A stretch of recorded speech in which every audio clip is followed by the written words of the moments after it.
Salut à tous mes puissants guerriers, aujourd'hui on va discuter ensemble des révélations qui ont été faites aujourd'hui au sujet des promos de la BT14.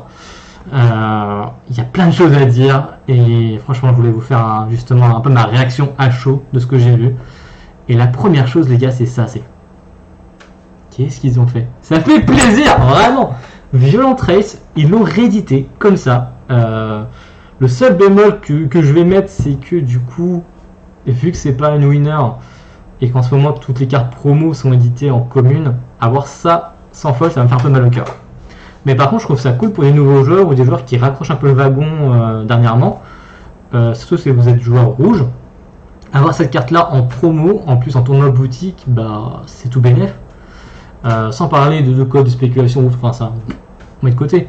Mais juste on se met dans la peau d'un nouveau joueur qui va jouer en tournoi boutique, où les tournois boutiques sont destinés déjà pour vraiment l'amusement, la compréhension du jeu, d'avoir presque on va dire un sorte de premier pas avant la compétition. Vraiment le tournoi boutique c'est vraiment pour la détente, pour découvrir son jeu, jouer avec ses potes, enfin vraiment le pur plaisir. Et derrière récupérer des cartes comme ça en reprint, bah, moi je trouve ça génial. Moi je trouve que c'est tout bénef.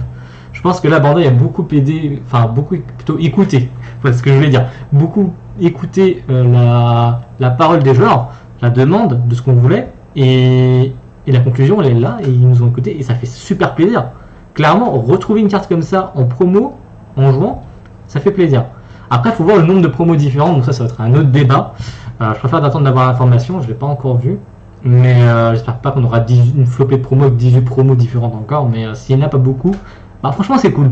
Franchement, si on voit des petites promos comme ça des reprints on va dire de cartes ultra recherchées dans un petit condensé de promo, et ben ça ferait plaisir. Vraiment ça fera plaisir pour les nouveaux joueurs, les anciens joueurs, ceux qui ne veulent pas mettre un bras pour faire leur collection, bah franchement génial. Juste dommage ça va être une simple commune, mais super cool pour les nouveaux joueurs.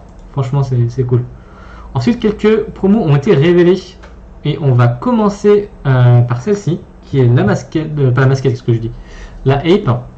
Donc le Bardock, ça c'est une carte vachement cool. Bon, après c'est vraiment ciblé sur un leader Saiyan bleu, vraiment pour les Bardock crew. Et c'est un bloqueur, coup de 3, 2 pastilles bleues, 19 000 de puissance. Donc là on est sur une carte quand même avec un petit drop 3, donc c'est un peu léger. Mais elle s'évolve pour 2 sur un Bardock. Et elle garde... Et qu'est-ce qu'on a derrière? On a un auto limite 1.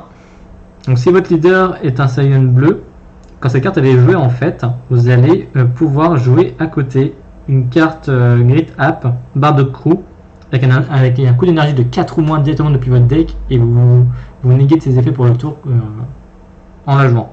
Donc c'est à dire que vous allez X-Evolve par exemple pour 2, ou jouer le Bardock, comme ça dépend comment vous allez le jouer. Mais en jouant ce Bardock, vous allez pouvoir jouer un autre Grit App Bardock Crew depuis votre deck, qui coûte 4 ou moins, avec ses skills qui sont negate pour le tour. Mais je trouve ça super cool de se dire que pour 2, on a quasiment 2 cartes, dont une bloqueur. Franchement, c'est ouf.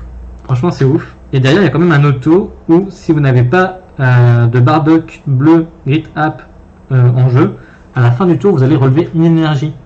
Et ça, c'est fort. Franchement, c'est méga fort, quoi. Donc, non, clairement, je regarde la carte en même temps là. Mais clairement, non, c'est une très très bonne carte. Je ne sais pas si ça va être la meilleure carte de l'année au niveau du Bardock Crew ou autre. Mais ça va être, je pense, un bon complément. C'est une carte à avoir. Et franchement, elle est cool. Franchement, après, je ne suis pas un pro joueur Bardock. Je pense que des joueurs bleus pourront mieux débattre aussi de cette carte là, mais pour moi elle est vraiment pas dégueu. Donc après il y a mieux, je pense que pour 2 énergies tu peux faire plus de choses dans Bardock Crew, mais ça reste quand même pas dégueu. Je pense que c'est à tester, je pense que c'est à tester dans un deck, enfin dans le deck Bardock Crew lui-même. Ensuite on a vu l'extra, alors celle-là les gars, je vous le dis tout de suite, elle va créer un raz-de-marée au sein de la communauté. Je sais pas pour vous, mais moi dans tous les messengers où je suis présent au niveau de Dragon Ball, il y a un clan qui dit que c'est une bonne carte et l'autre clan qui dit que c'est pas une bonne carte. Pour mon impression personnelle, donc on va la lire ensemble, elle dit que si votre leader est bleu, vous regardez les 3 cartes du dessus de votre deck, vous la remettez dans l'ordre de votre choix, et quand vous allez commencer votre prochain tour, donc à votre prochaine main phase, vous allez piocher une carte en plus. Alors ça coûte 1, c'est une extra, oui. Et moi je ne vois pas l'utilité. Là tout de suite, après j'ai pas assez penché les cartes, enfin les révélations de la BT14 en bleu. Mais là tout de suite, tu es dans un état général. Pour un bleu, tu vas juste regarder les 3 cartes du dessus de ton deck. Donc tu vas perdre une carte de ta main. Tu payes un énergie, tu perds une carte de ta main. Tu vas juste regarder les 3 cartes du dessus de ton deck et c'est tout. Juste pour pouvoir piocher un plus au tour d'après. Ça veut dire quoi? Ça veut dire que le tour où tu fais ça, certes il faut toujours anticiper le tour d'après, mais ça veut dire qu'en jouant cette carte là, le tour d'après tu vas te dire que j'ai juste vu les 3 prochaines cartes et limite vu que tu auras ta draw phase, que tu attaques avec ton leader, tu vas piocher une carte et que tu auras ta pioche début de tour aussi, donc pioche début de tour, effet de la carte main phase, tu pioches, effet ton leader tu pioches, c'est-à-dire que les 3 cartes que tu as pu, tu es certain de les piocher le tour d'après. Donc que tu changes l'ordre ou pas, en fait ça change rien, puisque dans la logique, tu as vu les 3, tu vas les piocher les 3, certes tu vas piocher une carte de plus par rapport à ce qui était prévu, mais je trouve ça pas foufou de payer 1, de perdre 1 de ta main, donc de grignoter ton CA juste pour pouvoir regarder tes cartes. Ça aurait été même le tour actuel, je suis même pas sûr que ça aurait été une très bonne carte. Enfin, je suis mitigé. Moi, je vais faire partie vraiment du groupe de joueurs qui vont dire c'est pas foufou. Après, il faut voir s'il y a une grosse synergie où tu vas avoir besoin de regarder les cartes dessus de ton deck. Là, ça peut être bon. Mais moi, là, tout de suite, aujourd'hui, on est le 02-07-2021. Moi, je dirais qu'honnêtement, je suis pas fan. Il y a mieux. Ça me rappelle une carte pareil qui est un peu dans le même style, mais c'est vraiment pas foufou. Donc, non, c'est pas mon délire. Voilà. Voilà mon avis, pour moi, il y a mieux. C'est pas foufou. Une carte qui me fait plaisir à voir, c'est ça. Déjà, j'aime bien le personnage M Vegeta. Et donc, ce copain-là, qu'est-ce qu'il dit? Donc, c'est un servant. Donc, ça va avec le mot-clé servant, donc ça, c'est cool. C'est une 1-5000. Ça reste fragile. Il a une active main, donc vous payez 2 verts. Et si votre leader est mono-green, donc votre leader vert, vous avez 3 énergies ou plus, vous choisissez un prince destruction Vegeta de votre main et vous le jouez par-dessus en mode action. Vous allez me dire, quoi? Alors c'est précisément un Vegeta, donc puisqu'il précise bien que c'est le Prideful Warrior, et je vais vous le montrer, c'est ce copain-là. Vous savez, celui qui a triple frappe, déflexion, qui enlève 3 marqueurs à une mission adverse? Alors, c'est pas dégueu. Clairement, si votre promo elle passe, c'est insane, parce que le Vegeta il est vraiment pas dégueu. Après, là aussi je suis mitigé, car c'est un drop 1 5000, donc c'est méga fragile. Vous rejouez le Vegeta par-dessus en mode action, donc je pense qu'on risque d'être tenté d'attaquer avec, mais il y a beaucoup de kills qui peuvent se faire aussi au niveau de la counter-attaque ou du moment du combo. Puis derrière, vous jouez la triple frappe, certes la déflexion, mais elle n'a pas barrière, elle a que 20 000 de puissance aussi. Donc justifier qu'au tour 3 tu payes 2 pour mettre le Vegeta dessus, je sais pas. Après, dans la méta actuelle où il va y avoir pas, enfin, je sais pas si ce mot-clé va tout révolutionner, mais vu qu'en termes général, à Dragon Ball, les gens aiment bien jouer la nouveauté, donc on va avoir beaucoup de gens qui vont jouer avec le Spirit Boost, c'est sûr. Bien que le Spirit Boost va pas mal attaquer les munitions, c'est derrière, toi tu joues un Vegeta qui va en plus démolir les munitions au corps adverse. Je pense qu'il y a moyen de passer tout droit et à travers, et ça c'est drôle. Mais vraiment, c'est quand même cher payé. C'est cher payé pour une 20 000. C'est-à-dire qu'arriver au tour 3, qui est, je pense, très facilement ton tour de kill, non, le 1 il est vraiment méga fragile. J'ai mis des réserves. Ça reste une très bonne carte, clairement. En plus, c'est Majin Vegeta, donc c'est un personnage super emblématique que tout le monde apprécie. Et le Vegeta Drop 4, il est badass, il est fort, il a triple frappe. Ça reste vraiment ouf. Mais voilà, là je suis mitigé. Je suis mitigé, mais après j'ai envie de te dire que si tu dois faire attention à tout ce qui peut kill, tu joues rien en fait, clairement. Donc des fois il faut y aller. Ça peut être une bonne carte, mais ça veut dire qu'il va falloir rentrer 2 ou 3 fois le Vegeta Drop 4 pour essayer de l'avoir en 1 au tour 3. Comme si tu pioches pas mal, ça va te prendre un peu de place dans ton deck. Donc je sais pas. Ça reste une bonne promo. Je trouve ça pas mal. Le fait de pouvoir amener ce copain là, mais après c'est obvious. C'est-à-dire que si l'adversaire va te voir jouer le drop 1, il est sûr de devoir attendre une triple déflexion. Donc ça reste des informations que tu donnes sur comment va se dérouler le tour. Et ouais, je suis mitigé là. Je suis mitigé même si c'est des très jolies cartes. Ça a de la punch comme on aime, mais voilà, je suis mitigé. Je suis mitigé là-dessus. Ensuite, qu'est-ce que nous avons vu? Je crois qu'il ne nous reste plus que lui. Le terrain Broly. Le Demonic Advance.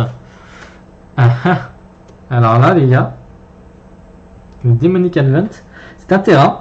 Et il a un auto si votre leader est vert et un Frieza Clan ou Frieza Army.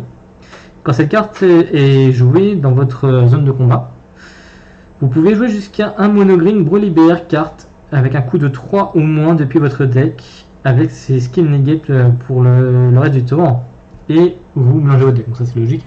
Mais il n'y a pas de Broly BR drop 3 de tête. Hein. J'ai regardé tout à l'heure, mais non.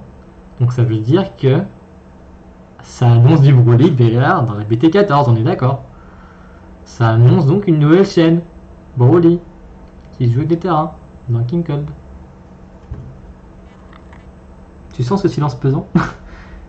Toi aussi tu sens qu'on va passer des mauvais moments quand on va jouer contre vert maintenant? Moi j'aime pas ça. Je sais pas pour vous, mais moi j'aime pas ça. Même si je suis un gros fan de Broly. Je suis un gros fan de Broly. King Cold c'est pas un deck que j'aime beaucoup affronter, on va dire. Parce que c'est chiant. C'est chiant de jouer contre. Et derrière, c'est dire qu'on va avoir la pression et de l'unisson, et d'une chaîne Broly, et d'un leader à double, et des overhim qui vont avec. Il va y avoir beaucoup de choses à anticiper contre King Cold. Hein. Ça va être assez chiant. En plus, il y a un active main qui va vous laisser encore un peu d'imagination, les gars. On a une fois partout, vous payez un vert en active main, où vous choisissez une carte Broly BR dans votre zone de combat et vous la placez dans votre drop area et vous ajoutez un Broly BR avec un coup d'énergie de 6 ou 7 depuis votre deck à votre main. T'es en train de me dire qu'on va dégager un Broly par effet et on va aller chercher un Broly SS7 depuis la main, 6 ou 7. 6 ou 7, 7 SCR Broly SS3. Ouais, Non, vraiment, je pense que quand on va jouer contre King Cold, on va pas passer des bons moments. Hein. Je vous le dis, hein. Moi, je vois la chose gros comme ça. Grosse comme une maison. Ça va pas être drôle. Ça va pas être drôle. Voilà. Donc là, c'est tous les cas qui ont été. Ah non, je vous ai pas parlé du Dark Masked. Ah, attendez, il nous en manque un. Nous avons pas parlé du Dark Masked. Donc lui, ce copain, c'est aussi une promo donc verte, qui en gros est un counter-attack avec un Spirit Boost 1, donc ça va aller parfaitement dans la synergie du structure deck. Vous annulez l'attaque et vous le jouez. Et si vous le jouez, c'est un stop turn puisque votre adversaire ne peut attaquer qu'une fois avec ses cartes de combat pour le reste du tour. Donc un stop turn, ça nous fait plaisir. Et c'est un drop 6. Donc il est quand même pas mal protégé par son coup de drop, donc ça c'est cool. Derrière, il y a un permanent qui vous dit que si votre leader est un Saiyan, vous pouvez traiter cette carte comme si vous n'avez pas de coup spécifique. Bon, ça coûte quand même 6, mais derrière, un autre permanent qui vous dit que, en gros, vous baissez son coût pour chaque monocouleur que vous avez dans votre warp ou votre drop. Il y a 5 couleurs. Le starter joue avec toutes les couleurs. Moins 5, ça fait 1. Donc vous payez pour 1 votre Dark Masked. Pour 1, on a Subturn, ça va. Ça reste propre. Hein. Bon, après, dans un deck qui avait l'air un petit peu dans l'optique de taper très fort très vite, je sais pas si ça va être vraiment utile. Après, il faut voir comment ça tourne. Hein. Mais après, ça reste fort. Un Subturn de plus pour le deck, ça reste toujours cool. Clairement, ça fait vraiment plaisir. Donc voilà, on a fait le tour maintenant de toutes les promos. On a vraiment tout regardé ce qui a été révélé pour le moment. Hein. Peut-être qu'il y aura des révélations plus tard. Moi, ce que j'ai surtout envie de voir, les gars, c'est le nombre de promos qu'on va avoir. Pour savoir est-ce que ça va être encore la guerre pour trouver les promos qu'on cherche ou pas du tout. Mine de rien, on n'a pas vu une seule promo jaune, hein, comme par hasard puisque rien n'était annoncé. Pareil en rouge, donc on ne sait pas encore de quoi va être donnée cette BT. Mais à l'heure actuelle, j'espère que ça va rester comme ça avec 2 petites promos de chaque couleur. On a vu 2 bleus, 2 verts, non 3 verts, je dis une bêtise, on a vu 3 verts. Donc même si ça fait 3 promos par couleur, voilà, ça fait quand même beaucoup de promos en vrai. Je sais pas, non, on va voir ce que ça donne. On va voir comment ils vont se débrouiller, comment ils vont structurer tout ça par le nombre de cartes de couleur. Ça veut rien dire aussi. Hein. Ça veut rien dire, mais on va voir. On va voir comment ça va se goupiller pour tout ça. Mais clairement, ouais, c'est ça. Je pense que la première chose à voir, c'est le nombre de promos complètes. Enfin, au total, il y aura dans les boosters pour récupérer les Violent Trace ou les cartes qu'on recherche. On sait que du coup il va y avoir une chaîne Broly. Je sens que ça va pas être drôle. L'extra bleu, bon voilà, où je vous ai donné mon avis. Et le petit boost sur les Bardock, ça fait plaisir. Je trouve ça sympa. Moi je trouve ça vraiment sympa et cool. Le masquette, bon bah, on vient d'en parler. Est-ce que en a vraiment besoin? Pourquoi pas, admettons. Donc non, vraiment, puis vraiment les promos, elles sont l'air fortes sans être complètement broken, donc c'est cool. Et ça booste un petit peu aussi les archétypes passés, donc franchement c'est bon pour les anciens et les nouveaux joueurs. Donc je pense qu'aujourd'hui la politique de Bandai évolue vraiment dans le bon sens. Moi j'en suis plutôt satisfait. Donc n'hésitez pas vous aussi à me dire en commentaire ce que vous pensiez de ces révélations. Aussi de l'orientation que prend Bandai en termes de promo. Et tout ce que je peux vous souhaiter, c'est que maintenant qu'on peut enfin rejoindre en IRL, bah, c'est prendre du plaisir à jouer. J'espère qu'on se retrouvera vite dans de gros events. Et tout simplement que vous preniez un maximum de plaisir sur ce jeu de cartes. C'est tout ce que je peux vous souhaiter. Bon, sur ce, cette vidéo est terminée. Je vous remercie de l'avoir suivi. N'hésitez pas à vous abonner, à suivre la chaîne, tout ça pour que vous puissiez continuer à suivre mes vidéos. Et je vous souhaite une très bonne journée les gars. Allez, à ciao, bonsoir.